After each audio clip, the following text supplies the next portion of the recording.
पटना से आने वाले भारतीय जनता पार्टी के नए राष्ट्रीय अध्यक्ष ने टाइम बम फोड़ दिया है। जी हां, वो भी यूपी की राजनीति को लेकर। जी हां, कोलकाता में ये बम फोड़ा गया नितिन नवीन के द्वारा, जब एक पत्रकार ने उनसे सवाल पूछा कि उत्तर प्रदेश में 2027 के विधानसभा चुनाव में बीजेपी का चेहरा कौन होगा। क्या जवाब दिया नितिन नवीन ने और किस तरह से उन्होंने यूपी की राजनीति में तमाम अटकलों, अफवाहों और चर्चाओं पर विराम लगा दिया, इसी बारे में बात करेंगे इस वीडियो में। तो बने रहिएगा इस वीडियो के अंत तक। नमस्कार, मैं हूं अनूप श्रीवास्तव और आप देख रहे हैं मेरा चैनल। इस वीडियो में हम करेंगे खास राजनीतिक विश्लेषण। आज बात करेंगे उत्तर प्रदेश की राजनीति की, जहां 2027 के विधानसभा चुनाव से पहले बीजेपी ने एक बड़ा संदेश दे दिया है। तमाम अटकलें चल रहे थे पिछले एक साल से, लेकिन बीजेपी के राष्ट्रीय अध्यक्ष नितिन नवीन ने साफ कर दिया कि 2027 का चुनाव योगी आदित्यनाथ के नेतृत्व में ही उत्तर प्रदेश में लड़ेगी बीजेपी। जी हां, बीजेपी। आपको बता दें, यह बयान ऐसे समय आया है जब पिछले कई महीनों से उत्तर प्रदेश बीजेपी में नेतृत्व परिवर्तन, हाईकमान और योगी के रिश्तों में खटास, नए चेहरे की तलाश और तमाम तरह की चर्चाएं चल रही थी, तेज थी। लेकिन अब पार्टी अध्यक्ष के इस बयान ने इन सभी अटकलों और अफवाहों पर लगभग विराम लगा दिया है। जी हां, कोलकाता में एक न्यूज चैनल को दिए इंटरव्यू में नितिन नवीन ने साफ कर दिया, साफ साफ कहा कि उत्तर प्रदेश में बीजेपी सरकार योगी आदित्यनाथ के नेतृत्व में काम कर रही है और आगामी चुनाव भी उन्हीं के चेहरे पर लड़ा जाएगा। आपको बता दें, आगामी चुनाव अगले साल फरवरी मार्च में होने वाले हैं। अब सवाल यह है कि आखिर बीजेपी ने इतनी सफाई से, इतनी स्पष्टता से यह संदेश क्यों दिया। क्या पार्टी के अंदर सब कुछ सामान्य हो गया है? क्या हाईकमान और योगी के बीच जो खटपट की आवाजें आती थी उसकी सुलह हो चुकी है? और आखिर कौन से 5 बड़े कारण हैं जिनकी वजह से योगी अब यूपी में उपयोगी बन गए हैं? तो इस वीडियो में हम बताएंगे आपको वो 5 बड़े कारण जिसकी वजह से बीजेपी योगी आदित्यनाथ के नेतृत्व को अब बरकरार रखना चाहती है। तो आइए समझते हैं इस वीडियो में। अगर आपको वीडियो अच्छा लगा तो इस वीडियो को लाइक और सब्सक्राइब जरूर कर दीजिएगा। बीजेपी अध्यक्ष नितिन नवीन ने ये मान लिया है कि 2024 लोकसभा चुनाव में पार्टी का प्रदर्शन उम्मीद के मुताबिक नहीं रहा था। उत्तर प्रदेश से बहुत सी सीटें घटी, आपको मालूम है। कई बड़े नेता चुनाव हार गए और साथ ही संगठनात्मक कमियां भी सामने दिखाई दी। लेकिन अब पार्टी 2027 के लिए नई रणनीति पर काम करने में जुट गई है और इस रणनीति का सबसे बड़ा केंद्र बिंदु है योगी आदित्यनाथ। योगी है जरूरी, यानी बीजेपी ये संदेश देना चाहती है कि यूपी में कोई असमंजस अब नहीं रहा। नेतृत्व तय है और संगठन एकजुट है। सरकार और संगठन दोनों एक है। तो बड़े कारण क्या है, क्यों बीजेपी योगी को ही बनाए रखना चाहती है? इस वीडियो में इसका भी विश्लेषण कर लेते हैं। तो जो पहला कारण है वो यूपी में योगी सबसे बड़े जनाधार वाले नेता है। बीजेपी के पास उत्तर प्रदेश में अगर नरेंद्र मोदी के बाद कोई सबसे बड़ा वोट खींचने वाला कोई चेहरा है, कोई नेता है, तो वो सिर्फ और सिर्फ योगी आदित्यनाथ है। याद रखिए, जनता भी कहती है मोदी योगी, मोदी योगी। मोदी के साथ अगर किसी नेता का नाम लिया जाता है तो वो सिर्फ और सिर्फ योगी का नाम लिया जाता है।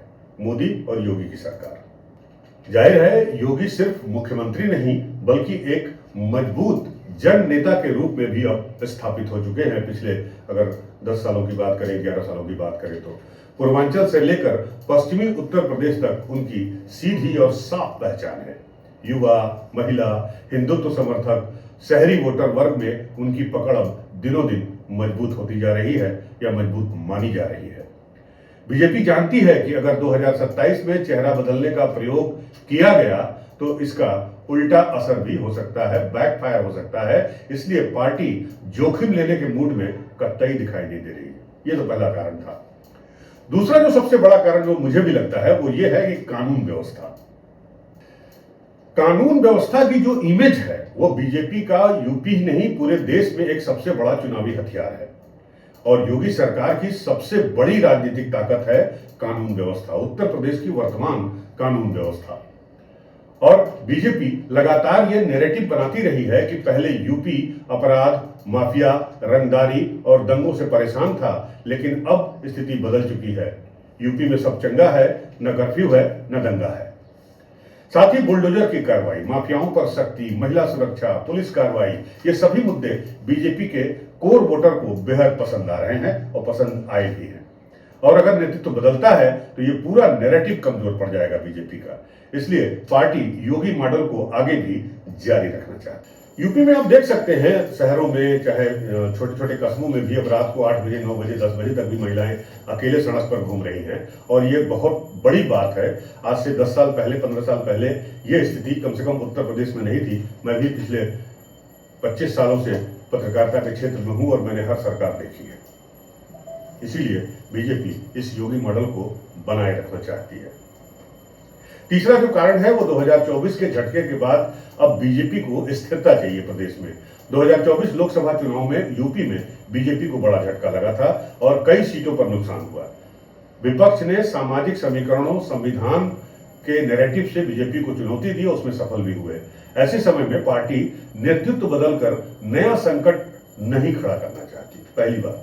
दूसरी बात यह भी है कि बीजेपी चाहे वो बिहार हो और चाहे उत्तर प्रदेश हो, बिहार में भी अगर लालू और नीतीश के चेहरे थे आमने सामने, तो उसके बाद अब तेजस्वी और सम्राट चौधरी का चेहरा है। हालांकि सम्राट चौधरी अभी नए हैं, उन्हें बिहार का या बीजेपी का चेहरा बनने में थोड़ा वक्त जरूर लगेगा। हालांकि ज्यादा वक्त नहीं लगना चाहिए क्योंकि पूरी कमान उनके हाथ में। ठीक इसी प्रकार उत्तर प्रदेश में अखिलेश यादव का मुकाबला, अखिलेश यादव के नैरेटिव का मुकाबला, अखिलेश यादव के पीडीएफ फार्मूले का मुकाबला अगर कोई कर रहा है, कर चुका है या कर सकता है तो वो सिर्फ और सिर्फ योगी आदित्यनाथ है। बीजेपी इस बात को जानती है और इसीलिए योगी अब यूपी में जरूरी है।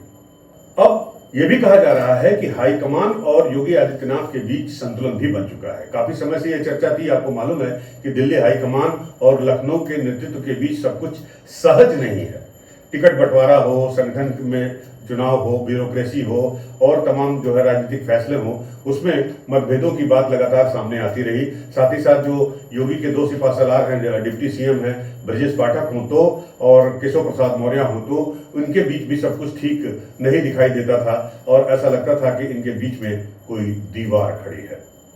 लेकिन ऐसा लगता है कि अब इन तमाम दीवारों को गिराकर एक नए समझौते के तहत, एक नए फार्मूले के तहत अब पूरी बीजेपी उत्तर प्रदेश में योगी आदित्यनाथ के नेतृत्व में 2027 के चुनाव में उतरना चाहती है और अखिलेश के पीडीए का सामना करना चाहती है, उसका मुंहतोड़ जवाब देना चाहती है।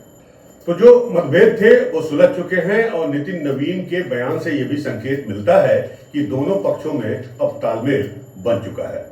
गौरतलब है कि भारतीय जनता पार्टी एक अनुशासित संगठन है। अगर शीर्ष नेतृत्व सार्वजनिक रूप से योगी आदित्यनाथ का नाम ले रहा है तो इसका मतलब साफ है कि अंदरूनी सहमति बन चुकी है।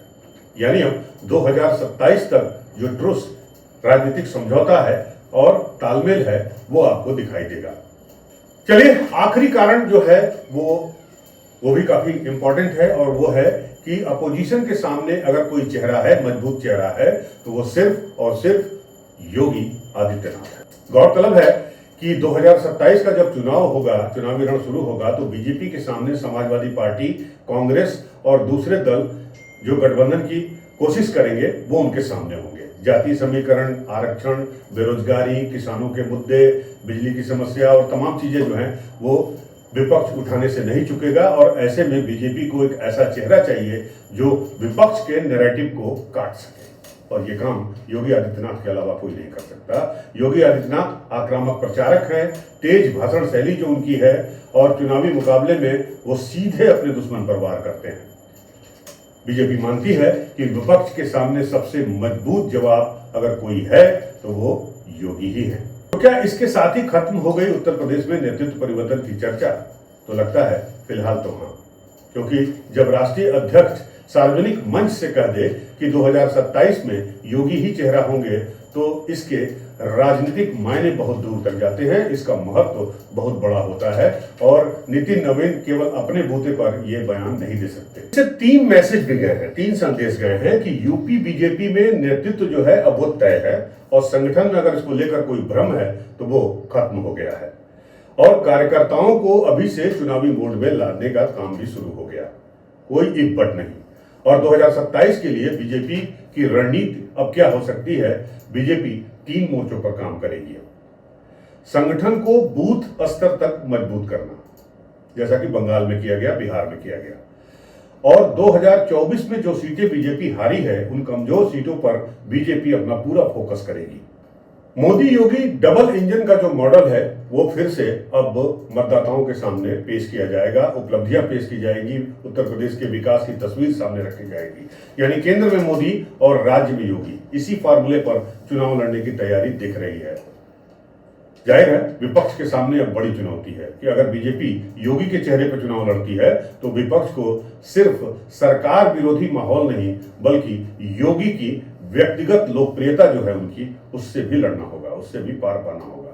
समाजवादी पार्टी को सामाजिक समीकरण मजबूत करने होंगे, कांग्रेस को अपने मृत संगठन को फिर से खड़ा करना होगा, और साथ ही साथ यूपी के जो दूसरे छोटे दल हैं जाति पर आधारित, उनको भी अपने साथ लाना होगा। तो उत्तर प्रदेश में या उत्तर प्रदेश की राजनीति में अब तस्वीर काफी हद तक साफ होती दिख रही है या दिखाई दे रही है।